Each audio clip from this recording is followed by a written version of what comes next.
Hi guys, welcome to part 2, the dramatic model.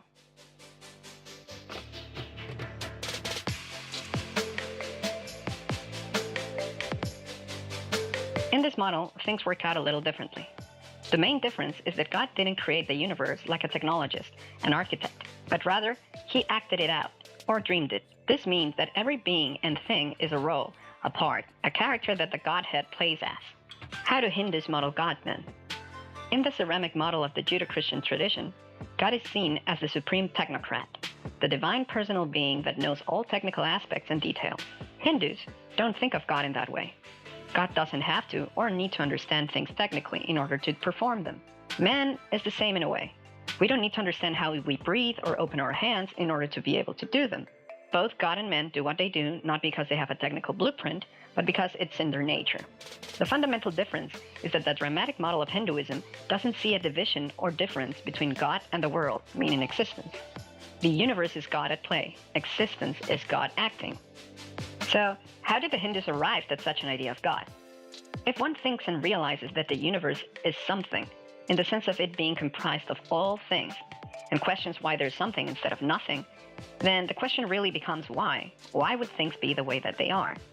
This would take you yet to another question. If you were God, the ultimate being, what would you do?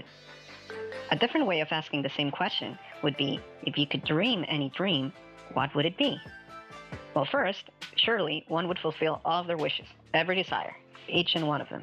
But after 1,000 or 10,000 years of pure wishes, one would probably start to get bored. You would reach a point in which you'd say, well, I've had enough of wishes, I'd like to go on an adventure now.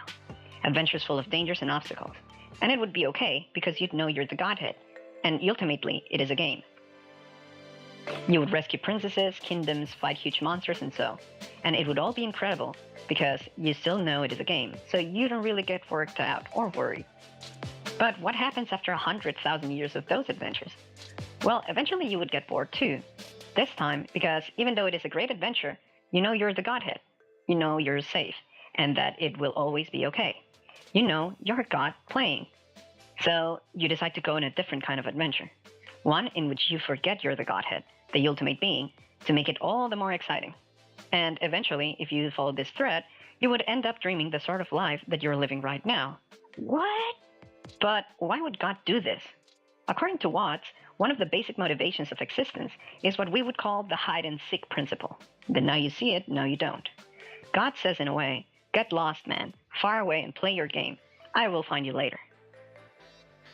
But where does evil enter this picture? All dramas have a villain, a bad guy. All stories have a status quo. There's a necessity for duality in dramas. The game is to play order against chaos, the good against the bad, the powerful against the powerless, that sort of thing. In a drama, someone has to play the villain, the dark side, and then the hero has someone to play against. If the villain wins, it is called a tragedy. If the hero wins, it is a thrill. It is funny if it's a comedy. But in all cases, at the end of the play, all actors come out from the backstage, hand in hand, and the audience applauds both, because they know their roles are only masks.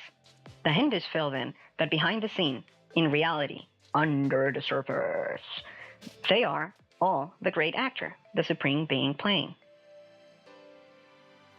Continue to part 3 to see the difference between the models and the conclusions. Bye!